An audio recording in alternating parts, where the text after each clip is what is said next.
Buenas noches a todos, días, tardes, madrugadas. Seguimos con Breve Historia de este Mundo, capítulo número 19, el Supersiglo.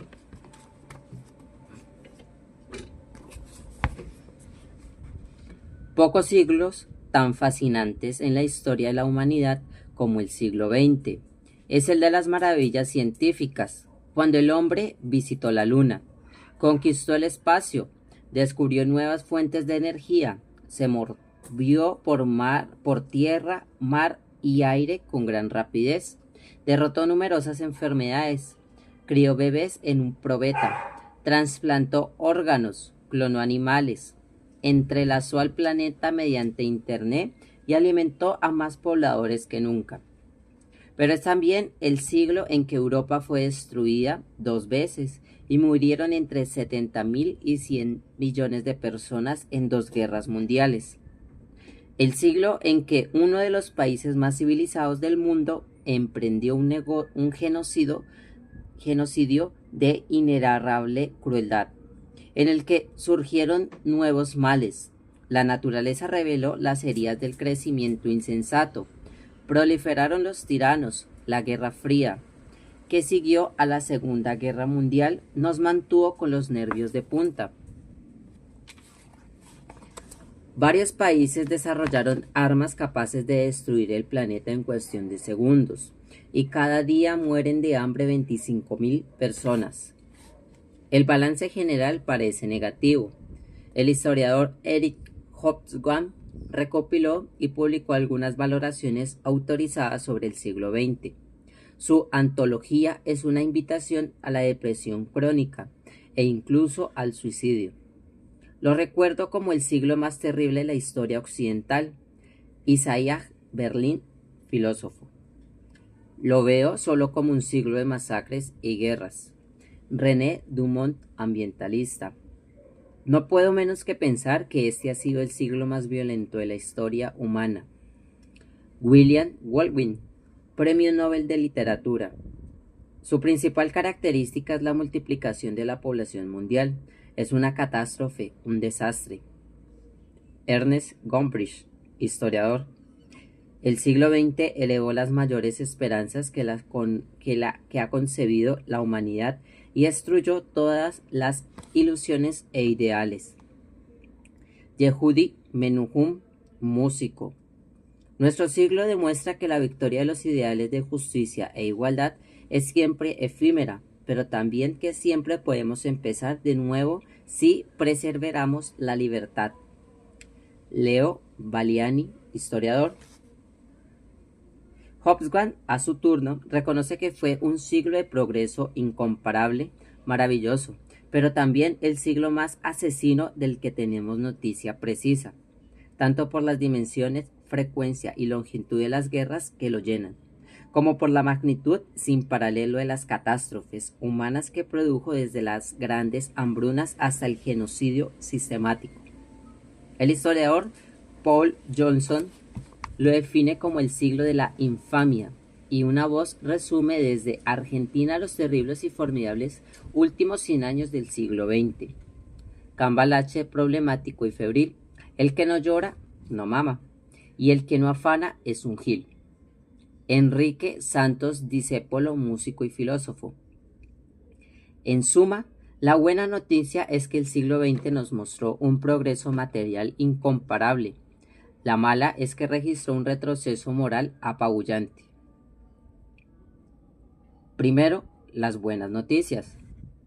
Empecemos por las buenas noticias que ya asomaban desde antes de que el año 1900 pusieran en sus dos rotundos balones sobre el almanaque casi todos los grandes inventos que se desarrollan durante el siglo XX y que hoy son parte de nuestra vida cotidiana. Existían ya a fines del siglo XIX, bien como huevos fertilizados o como cachorros de los que serían luego.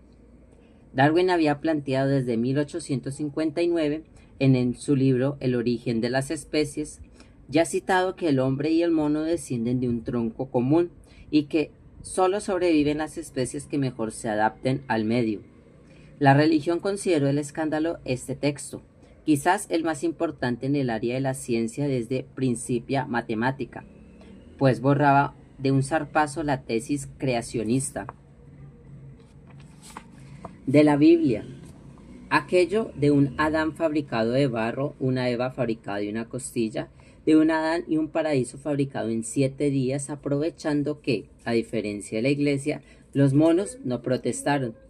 Darwin evolucionó aún más la teoría evolucionista y consolidó su tesis en 1871 con un nuevo libro, Descendencia del Hombre. Posteriores estudios biológicos realizados en el siglo XX con el genoma humano han demostrado el acierto de los planteamientos de Darwin hasta el punto de que la similaridad genética de un chimpancé al ser humano alcanza el 96%. Para volver a nuestro ejemplo del capítulo primero, si se trata de Chita y de Tarzán, la identidad puede alcanzar el 112%, y es que la evolución humana, contra lo que pensaba algunos optimistas o pesimistas, no se detiene, por el contrario, dice el señor Nicholas Wade, es un proceso continuo que ha avanzado enérgicamente durante los últimos 30.000 años, de manera reciente, copilosa y regional. Evolución semejante sucede con inventos creados en el último del siglo XIX y que en el siglo XX mejoraron de manera sorprendente. Es como las ideas evolucionistas de Darwin se hubieran aplicado a los aparatos del teléfono. 1876 desciende el móvil del teléfono y la fotografía en 1839. Desciende el selfie o autorretrato del cinematógrafo 1889. Desciende Hollywood de la calculadora electromagnética 1880. Desciende el computador. Bueno, tanto como Penélope Cruz desciende el Australopithecus. Del motor del 4 tiempos 1876 desciende la Fórmula 1. Del filamento eléctrico 1876 de Thomas Alva Edison desciende las luminosas noches navideñas del fonógrafo 1877. También inventado por Edison desciende el ruido ensordecedor de las fiestas navideñas de los rayos X. 1895 desciende las tecnologías que auscultan los enfermos sin necesidad de desvestirlos. De la sacarina 1879 descendemos los que cuidamos la línea.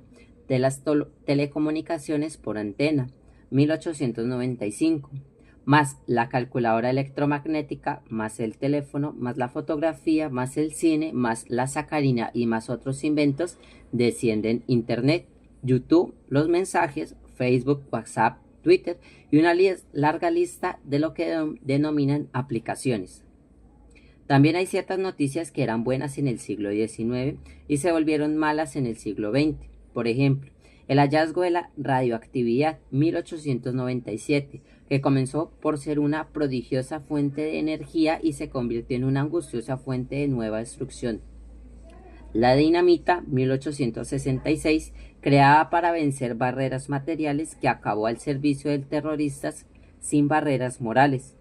La inofensiva coca andina, que al ser procesada químicamente en Europa como cocaína, 1884, fue primero medicina recetada por Sigmund Freud, luego droga más tarde, nido de delincuentes y traficantes, y por último, fuerza política tramposa al servicio de los países que más la consumen.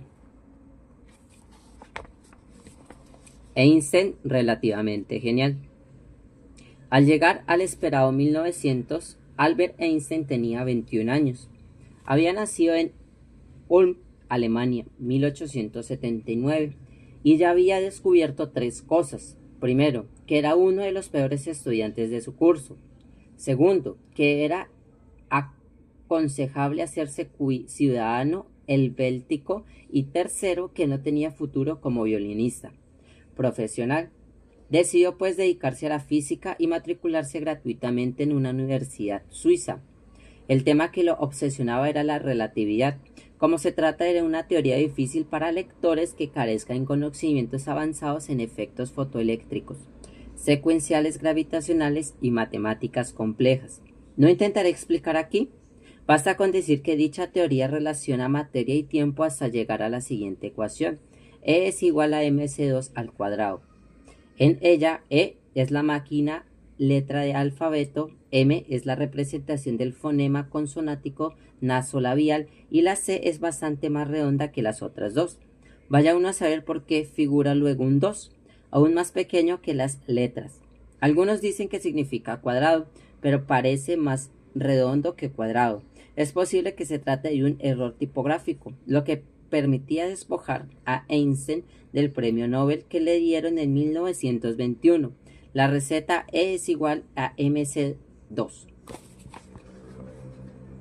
Permitió, años después, que Estados Unidos y otros países desarrollaran la bomba atómica.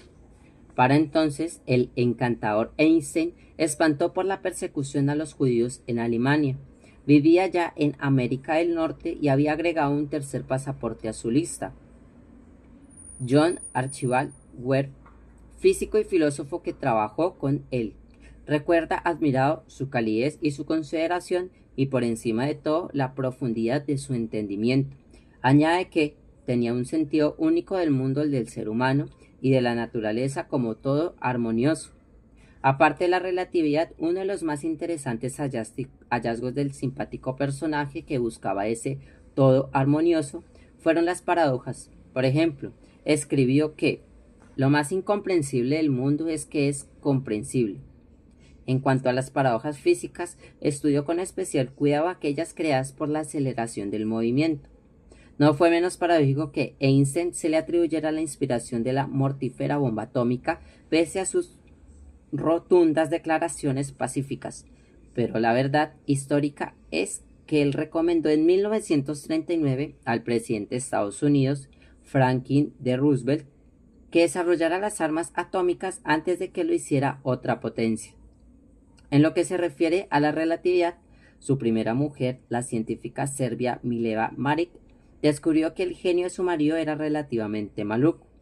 En 1914, cuando ya tenía 2 hijos y había regresado de Suiza a Berlín, Albert emprendió a imponerle un código de comportamiento doméstico que ni siquiera se le habría ocurrido a un machista, latinoamericano o fundamentalista islámico. He aquí, juro que es verdad, alguna de las obligaciones que asignó Albert a Milena, encargarte de, primero, que mi ropa esté siempre en orden. Segundo, que me sirvan 3 comidas diarias en mi cuarto. Tercero, que nadie toque mi escritorio. Además exigía renunciar a todo tipo de relaciones personales conmigo, salvo aquellas que pretendían guardar las apariencias sociales. Otro sí, o mejor, otro no. No debes pedir nunca. Primero, que me siente contigo en casa. Segundo, que salga contigo o te lleve de viaje.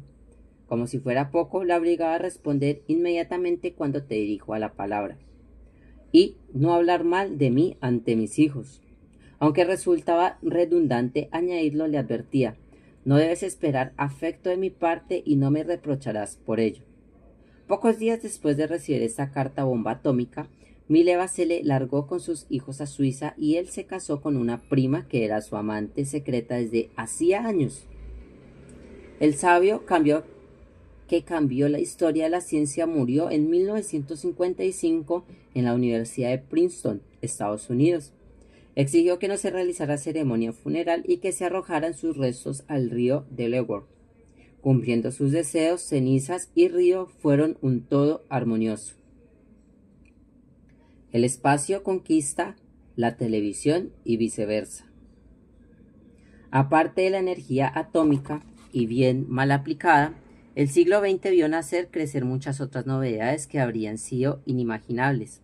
Unos decenios antes de la aviación es una de las más notables. El primer aparato motorizado más pesado que el aire fue un aeroplano diseñado por los hermanos Orville y Wilbur Wright en 1903, el globo aerostático y el Zeppelin, una especie de róbalo volador. Eran apenas tímidos y pocos auspiciosos ensayos precedentes. El aeroplano tuvo tal éxito que pocos años después ya debutaba como arma de guerra, y medio siglo más tarde, cuando se impuso comercialmente el jet, aviones con turbinas a reacción, el mundo se achicó y la noción de distancia cambió por completo. Pero el hombre se acostumbraba a todo, y hay quien se quejaba por un retardo de 20 minutos en el viaje de 8 horas entre España y Suramérica, que en 1492 tomó 69 días a Colón y a sus marineros.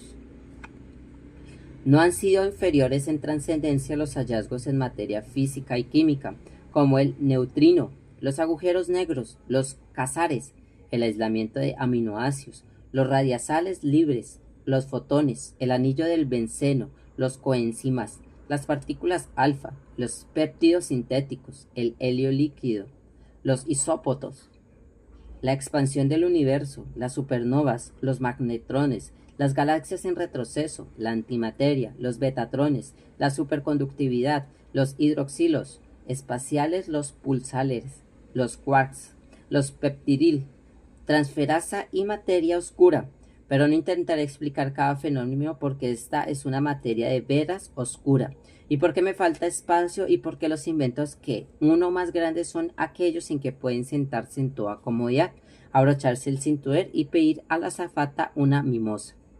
Dentro de la categoría de inventos producen efectos prácticos inmediatos para el cuidado común y corriente. Mencionemos la televisión, que se experimentó primero en colores 1940 y luego en blanco y negro 1948. Por razones comerciales se vendió primero en blanco y negro y ya saturado este mercado se anunció en colores. Recordemos también el láser, rayo prodigioso que sirve para oír música, para coser corazones y para coser riñones, 1960. El catéter, 1919, permitió convertir ciertas intervenciones quirúrgicas que antes eran una carnicería en una discreta gestión de bordado. El ADN ha sido clave en el genoma humano y la estructura de este, en forma de tirabuzón, fue objeto de minucioso estudio desde 1909, lo que permitió configurar el mapa genético y hacer lo que se hace con todos los mapas. Averiguar hacia dónde debe dirigirse el viajero. Otros portentos fueron la penicilina, 1928, el transitor, 1948, la vacuna contra la poliomielitis, 1954, y toda suerte de trasplantes de órganos que tuvieron su pico con el primer trasplante de corazón, 1967. Aún se espera el del cerebro. Cada vez uno conoce más posibles candidatos e inaugurarlo, como receptores. La carrera del espacio marca uno de los más espectaculares hitos de la humanidad, con llegar a la Luna de una misión estadounidense el 20 de julio de 1969. Ese día se posó en la superficie selenita el módulo Apolo 11 y descendió el hombre llamado Neil Armstrong, el primero en hundir el zapato en el polvo extraterrestre, dijo entonces en tan solemne momento, y así lo recogió la televisión alrededor del planeta. Este es un paso pequeño para el hombre y un paso gigantesco para la humanidad. La ruta hacia las estrellas había empezado el 4 de octubre de 1957, cuando la URSS puso en órbita el primer satélite artificial, el Sputnik I. Un mes después mandó el primer ser vivo al espacio, la perra Laika, lo que trajo dos consecuencias lamentables. Primero, fue el primer ser fallecido en el espacio, y segundo, desde entonces la mitad de las perras del mundo, y no pocas niñas, se llaman Laika. En 1961, un ruso, Yuri Gagarin, pudo ver por fin la bolita terrestre desde la estratosfera. De allí en adelante han seguido importantes avances y en ocasiones y trágicos traspiés. Satélites de comunicación, naves a distintos planetas, estaciones espaciales, supertelescopios, hombres, mujeres y hasta multimillonarios astronautas. Pero ya la gente se acostumbró y el espacio solo volverá a despertar el interés de aquel Sputnik o aquel Apolo 11 cuando aparezca en un lugar poblado una nave galáctica que emita llamadas de luz verde y penetrantes pitidos en un registro que solo captan los osos panda y los profesores de violín. Hasta la victoria, a veces. Una de las grandes noticias del siglo en América Latina fue la toma del gobierno de Cuba por un grupo guerrillero.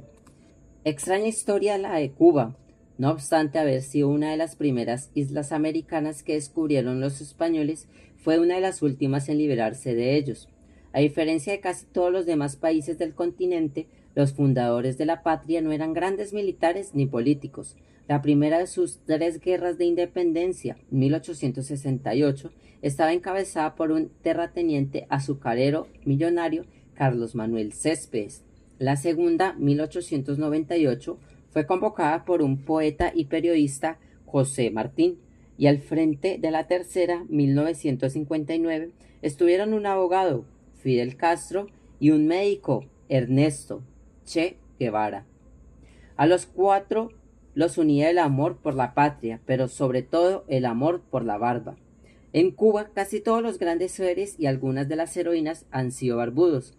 Esta fue también la nota de identificación de las tropas rebeldes, cuando Castro conformó una guerrilla que, tras ocupar los principales pueblos y ciudades de la isla a partir de 1956, derrocó al dictador Fulgencio Batista 3 años más tarde con la consigna de «Hasta la victoria siempre».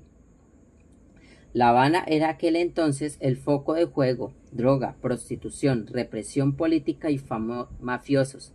No me extiendo sobre este último punto porque don Vito Corleone lo ha explicado en una simpatía película sobre su familia. Resulta triste aceptar que muchas de estas plagas, a las que se sumaron la pobreza y la depresión, volvieron a la isla en 1992, cuando Cuba entró en crisis económica al esfumarse la URSS, y con ella los subsidios y ventajas comerciales que recibía de Moscú. Duro con él. Estados Unidos tardó apenas 11 meses en oponerse al régimen de Fidel y comenzar su guerra particular contra esta pequeña isla situada a 142 kilómetros de sus costas. El presidente Dwight Eisenhower se propuso derrocar a Castro en cuestión de pocos meses. Después de él, 10 sucesores suyos intentaron o desearon lo mismo, pero tampoco lo consiguieron, a pesar de romper relaciones diplomáticas, de un largo bloqueo económico de planes de asesinato, invasiones patrocinadas por Washington e incluso una crisis con la URSS por la instalación de armas atómicas en territorio cubano. El régimen sigue en pie y achaca parte de sus fallos y errores al asedio estadounidense. Barack Obama entendió por fin que el ratón se crece cuando el gato falla, sobre todo si el gato hace ridículo durante medio siglo, y el 20 de julio del 2015 abrió de nuevo su embajada en La Habana. Raúl Castro, sucesor formal de su hermano Fidel en el 2008, hizo lo propio en Washington. Cuando Fidel subió al poder, prometió poner en marcha la reforma agraria y cumplió. En 1979 decretó que la tierra es para el que la trabaja, mandato que convirtió en terratenientes a los sepulteros. También prometió acabar con el analfabetismo y cumplió. En 1961 miles de cubanos se dedicaron a enseñar a leer y a escribir a sus compatriotas. Además prometió ampliar la salud pública y cumplió. Hoy a Cuba le sobran médicos para exportar a otros países del mundo. No prometió que habría libertad de expresión y también cumplió, pues durante el gobierno revolucionario no ha habido libertad de expresión, ni de opinión, ni de prensa, ni de pensamiento, ni posibilidades de discrepancia, ni otras voz crítica que la de las grandes autoridades. Los disidentes van a parar a la cárcel antes de que puedan rematar una frase contra el régimen. Cuba ha sido condenada de manera reiterada en la ONU por violar los derechos humanos y en algunos momentos de dureza intelectuales democráticos de izquierda. Incluso comunistas como el Nobel portugués José Saramago ha retirado su apoyo a Castro. Algo tiene que ver con la pérdida de amigos, el hecho de que Fidel realizara a sus invitados visitas sorpresivas e interminables en horas nocturnas, y no para de hablar. En 1960 batió el récord de duración en un discurso en la Asamblea General de las Naciones Unidas, 4 horas y 29 minutos. Flat. Nadie lo ha superado. Un nieto del Che Guevara es rockero de La Habana, se queja de la represión oficial y afirma que la policía detiene a los adolescentes por llevar el pelo negro. No entiende, dice que esta revolución fue hecha por gentes que llevaban barba y cola de caballo.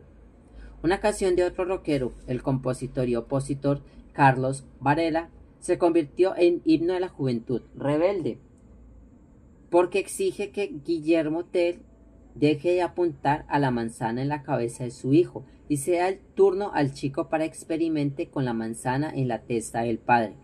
Es bastante metafórico, pero hasta la policía la comprende y no le gusta.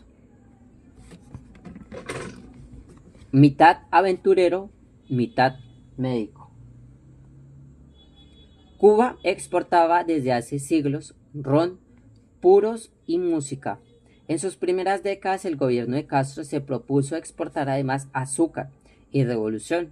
En cuanto a aquella, sufrió tropiezos al fracasar sus metas de producción en 1970. Y en cuanto a esta, expandió la peligrosa utopía de que las armas eran el vehículo más adecuado para llegar al poder. Semejante error costó la vida de miles de jóvenes ilusos que se alistaron en misiones imposibles y sirvieron como pretexto para consolidar dictaduras de derecha. Solo unos pocos movimientos armados triunfaron, pero acabaron siendo más de lo mismo. Hasta la victoria siempre, hasta la victoria a veces. El principal promotor del mito guerrillero fue el Che Guevara, que no era cubano, sino argentino. Había nacido en 1928, en Rosario, tierra de Negro Fontana Rosa y Lionel Messi. Mitad aventurero y mitad médico. Conoció a Castro en México y se sumó al proyecto de montar una guerrilla en Cuba. Al vencer los barbudos, ocupó varios cargos informales, desde ministro de Economía y enviado de armas revuelto en reuniones internacionales hasta depositario del espíritu ético de la revolución y promotora de focos guerrilleros alrededor del mundo. Asmático y carismático, el Che fue también motociclista, en Chile poeta en varias, quizás demasiadas ocasiones, entrenador de fútbol en Colombia, fotógrafo en México, maestro del disfraz con propósitos de agitación clandestina, y ejemplo de coherencia política. Fue ejecutado por el ejército de Bolivia en 1967, cuando pastoreaba una guerrilla hambrienta y melancólica en la cordillera andina. Dice que era un soñador, pero nunca soñó con que su imagen se convirtiera en ícono de camisetas y que aún los Mercedes-Benz de despreciables gusanos capitalistas llevaran su colmanía en la ventanilla delantera. Un formidable éxito, un aplastante fracaso. Después de muerto, el Che ya no solo es un símbolo, sino un fantasma. Castro confiesa que a veces sueña con Guevara, le parece que está vivo y pone a charlar con él. Y eso que Fidel duerme poco, pues se embala con unas píldoras especiales de vitaminas que lo mantienen en estado permanente de actividad y conversación. Si alguien cree que trabajar mucho, dormir poco, enfrentar situaciones difíciles y pelear con sus vecinos poderosos acorta la vida, es mejor que cambie de opinión. Según el médico de cabecera de Fidel Castro, el comandante está en condiciones de vivir hasta los 120 años. ¿Aguantará Fidel? ¿Aguantará Cuba? La píldora y el computador. Dos de los inventos de la mayor incidencia del siglo XX han sido la píldora anticonceptiva y el computador. Ambos produjeron una revolución en la repartición del poder familiar y han tenido repercusiones sociales profundas. La píldora anticonceptiva fue obra del biólogo norteamericano Gregory Dowding Pincus, quien ubicó en 1954 una hormona capaz de producir esterilidad temporal en la mujer. Era cuestión de alcanzar en el laboratorio la dosis indispensable para el consumo diario. El invento trasladaba a la mujer el poder de decidir sobre la consecuencia de su vida sexual, que hasta entonces dependía del azar, de ungüentos engañosos o del método del experante profesor japonés Ogino, que consiste en no hacer cuando uno quiere y hacerlo cuando Ogino y el termómetro lo autorizan. Con el anticonceptivo oral, la mujer accedió a una libertad sexual que históricamente estaba reservada al hombre. El embarazo dejó de ser un riesgo y se volvió una decisión. Ya pudo emprender con mayor libertad las decisiones de trabajar, estudiar, viajar, disponer de su cuerpo. En suma, el poder en el hogar cuyo mando tuvo el esposo durante siglos, quedaba ahora repartido de manera más equitativa. Era tan buena la píldora que la Iglesia la prohibió. Con ello solo consiguió que millones de mujeres optaran por seguir la voluntad de Dios en la vida y su propia voluntad en la cama. El cisma de Pincus, ni más ni menos. El computador o ordenador personal y de oficina, que ya forma parte de la jauría cotidiana de electrodomésticos como la cafetera o el televisor, tuvo muchos abuelos y tatarabuelos. Uno de ellos, sorprendentemente por lo aparatoso, fue obra de los dos ingenieros gringos en 1946. Lograron el primer integrador y computador numérico electrónico, en inglés ENIAC. 4 años después había quedado obsoleto, como sigue ocurriendo ahora cada 18 meses, gracias a un cerebro electrónico capaz de propiciar las primeras aventuras en el campo de la inteligencia artificial, llamado la máquina de Turing. De allí en adelante es difícil atribuir premios claros, sobre todo porque las marcas de empresas desplazan a los nombres de inventores. En 1962, un ingeniero italiano inventó el sistema de tarjetas magnéticas que sirvió a Olivetti para promover en 1965 un computador de escritorio. En enero de 1977, la empresa Commodore presentó su computador PET que tenía aspecto de licuadora, y 6 meses después, Apple lanzó el Adam de su famosa línea de ordenadores personales y aparatos electrónicos. Desde entonces, los computadores siguieron aumentando en capacidad y disminuyeron en tamaño. Algunos lanzaron juegos de pantalla, otros eran calculadoras avanzadas. Algunos más permitían preparar textos con tanta facilidad que muchos mecanógrafos creyeron con movedora ingenuidad que podían ser herederos de Cervantes, Shakespeare y el Dante.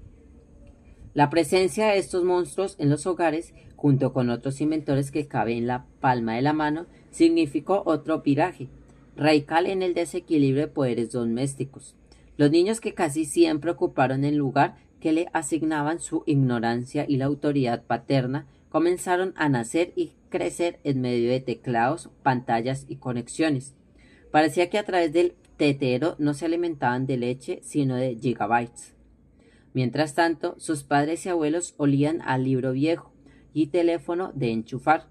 Muy pronto esta igualdad confirió a los pequeños el poder descomunal que otorga el conocimiento. Ahora los niños mandan y los adultos obedecen o esperan que el enano se digne a ayudarles. Estudio de un caso. Podría extenderme largamente en esta apreciación, pero prefiero resumirlo en el análisis de un caso concreto como aconsejan los métodos historiográficos de las universidades de Harvard y Yale. Pueden llamarlo, si lo prefieren, una anécdota personal de poca importancia. Cuando me encontraba terminando la primera versión de este capítulo, apareció de repente en la pantalla de mi computador un letrero que decía: «Atención, un virus desconocido ha contaminado el equipo». Su texto se borrará en 60 segundos. Uno de mis nietos jugaba en ese momento a mi lado con unos mandos que conectaba a un televisor. Le pedí ayuda urgente, faltaban 53 segundos para el desastre. Mi nieto tardó en responder. «¿Acaso no ves que estoy jugando en la PlayStation?», me comentó fastidiado. El cronómetro señalaba 38 segundos remanentes para la catástrofe. «Se va a borrar lo que he escrito», repetí con angustia. «22. Pues tendrá que esperar porque estoy en lo más difícil del partido». 6 años tiene mi nieto. 11 segundos faltaban en la pantalla. Cuando el nene aceptó incorporarse a regañadientes, ya era tarde. Esa primera versión de este capítulo, la que se borró, no mencionaba el poder infame que la informática ha entregado a las nuevas generaciones. Ahora puedo decir que mi consuelo consiste en pensar que los nietos de nuestros nietos sabrán muchísimo más que nuestros nietos, y estos serán nuestros posibles desvalidos, como nosotros. Otras noticias buenas. En el siglo XX disfrutó de una temporada de osadía y bauloteo durante los fabulosos años 20, es decir, el decenio de 1920, que no alcanzó a ser un decenio porque la economía se derrumbó en 1929, pero la etapa no fue igualmente alegre en todos los países, pues al mismo tiempo que Estados Unidos rumbeaba Europa, se lamía las heridas de la Primera Guerra Mundial. También conoció el mundo una etapa romanticismo creativo y vocación por la paz y la libertad. En la década de los 70, cuando se impulsó el rock y los Beatles, y cuando el boom de la literatura latinoamericana con Gabriel García Márquez a la cabeza produjo sensación en el mundo, mujeres, homosexuales y minorías raciales saltaron a dar la batalla de defensa de sus derechos. El fútbol se hizo universal. Fue posible ver en vivo y en directo partidos que antes estaban reservados al que pagaba entradas en la taquilla. Millones de personas pudieron asistir desde la sala de su casa a la Copa del Mundo y a los torneos regionales y nacionales y mirar con sus propios ojos cómo jugaban Pelé, Cruyff, Maradona, Messi. El cine se convirtió en el arte del siglo a saltar del blanco y negro de la cinta muda y King Kong al color, el cinema Cospe y Sofía Loren. Fue también el siglo en el que la mayoría de los países africanos se liberaron de los imperios coloniales europeos que los habían sometido primero al esclavismo y luego a la explotación. Lo mismo ocurrió con la India e Indochina. Algunas naciones obtuvieron la independencia a través de una lucha sangrienta, otros por medios pacíficos, muchas se liberaron para caer en enfrentamientos triviales o en las garras de dictadores corruptos, o no por de ellos tenebrosos recordación como el antropógrafo ugandés Idi Amin Dada. La lucha por la liberación e igualdad vio surgir vulnerables figuras como Mohandas Gandhi en la India, Martin Luther King en Estados Unidos, Monseñor Oscar Romero en El Salvador y Nelson Mandela en Sudáfrica. Los tres primeros murieron asesinados, al igual que una larga lista de dirigentes sociales y políticos, al frente de la cual están John F. Kennedy, carismático presidente de Estados Unidos, y Salvador Allende, presidente de Chile, forzado a suicidarse. Israel fue reconocido como Estado circunstancia que no ocurrió oportunamente con Palestina, lo cual habría ahorrado muchos odios y mucha sangre. China, liderada por Mao Zedong, logró quitarse de encima a los ingleses y los japoneses y emprender un espinoso camino hacia el poder planetario. Terminamos este capítulo. Muchas gracias a todos por escucharme. Ya casi terminamos el libro.